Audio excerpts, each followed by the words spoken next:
ശ്വേതാ മേനോനെതിരെ ഗുരുതര ആരോപണവുമായി നടിമാർ. അമ്മയിലെ അംഗങ്ങളെ നിയമസഭാ തെരഞ്ഞെടുപ്പിൽ സ്ഥാനാർത്ഥികളാക്കാമെന്ന് വാഗ്ദാനം ചെയ്ത് ശ്വേത BJPയിൽ നിന്ന് പണം വാങ്ങിയെന്ന് ബാബുരാജ് ജനറൽ ബോഡിയിൽ വെളിപ്പെടുത്തിയെന്ന് നടി ഉഷാ ഹസീന. അദാനി ഗ്രൂപ്പിൽ നിന്ന് 15 കോടി രൂപ ശ്വേത വഴി അമ്മയ്ക്ക് ലഭിക്കുമെന്ന് BJP നേതാവ് പത്മജ എസ് മേനോൻ അഭിമുഖത്തിൽ പറഞ്ഞതായി ബാലാപാർവതിയും ചൂണ്ടിക്കാട്ടി. അതേസമയം ടിനി ടോമിനെതിരെയായ പരാതിയെ സംബന്ധിച്ച് ആഭ്യന്തരമന്ത്രി രമേശ് ചെന്നിത്തലയെ നേരിട്ട് അറിയിച്ചിട്ട് പോലും പോലീസ് FIR ഇടാൻ തയ്യാറായില്ലെന്ന് അൻസിബ ഹസനും ആരോപിച്ചു. അമ്മയിലെ ചേരിപ്പോരിന്റെ ഭാഗമായുള്ള ശ്വേതാ മേനോന്റെ രാജി നാടകവും രമേഷ് പിഷാരടിയുമായുള്ള ശ്വേതയുടെ ഫോൺ സംഭാഷണവും പുറത്തുവന്നതിന്റെ പിന്നാലെയാണ് അൻസിബ ഹസൻ, മാലാ പാർവതി, ഉഷാ ഹസീന, മായ വിശ്വനാഥ് എന്നിവർ മാധ്യമങ്ങളെ കണ്ടത്.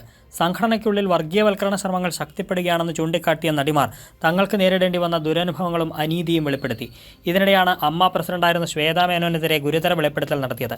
ശ്വേതാ മേനോന് വേണ്ടി BJP നേതാവായ പത്മജ എസ് മേനോൻ സംഘടനയിൽ ഇടപെട്ടുവെന്നും അദാനി ഗ്രൂപ്പിൽ നിന്ന് 15 കോടി രൂപ ശ്വേത വഴി അമ്മയ്ക്ക് ലഭിക്കുമെന്ന് BJP നേതാവ് പത്മജ എസ് മേനോൻ അഭിമുഖത്തിൽ പറഞ്ഞതായും മാലാ പാർവതി ചൂണ്ടിക്കാട്ടി. മൾട്ടിനാഷണൽ കമ്പനിയിൽ നിന്നും ശ്വേതയുടെ വിശ്വാസ്യതയിൽ കൊണ്ടുവരുമെന്ന് പറയുന്നത് മറ്റൊരു പ്രധാനപ്പെട്ട രാഷ്ട്രീയ പാർട്ടിയുടെ സംസ്ഥാന നേതാവാണ്. ഞങ്ങളുടെ അറിവിൽ അവർ അമ്മയുടെ മെമ്പറല്ല.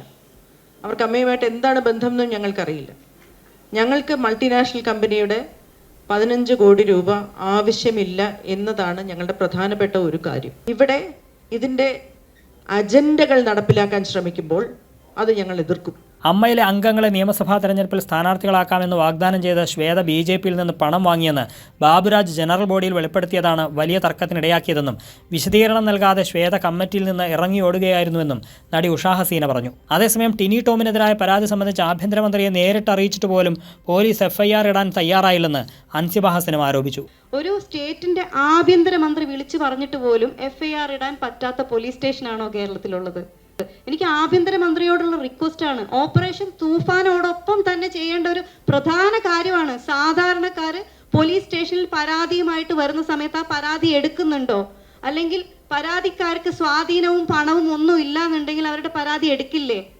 ആരോപണ വിധേയരായിട്ടുള്ളവരെ സഹായിക്കാനാണോ പോലീസ് സ്റ്റേഷൻ പ്രവർത്തിക്കുന്നത്? കലാകാരന്മാർക്കിടയിൽ ധ്രുവീകരണവും വർഗീയതയും വളർത്താൻ ചിലർ ബോധപൂർവ്വം ശ്രമിക്കുന്നുണ്ടെന്നും കേരളത്തെയും സിനിമാ മേഖലയും ഇത്തരത്തിൽ വർഗീയവൽക്കരിക്കാൻ ഒരിക്കലും അനുവദിക്കരുതെന്നും നടിമാർ ആവശ്യപ്പെട്ടു.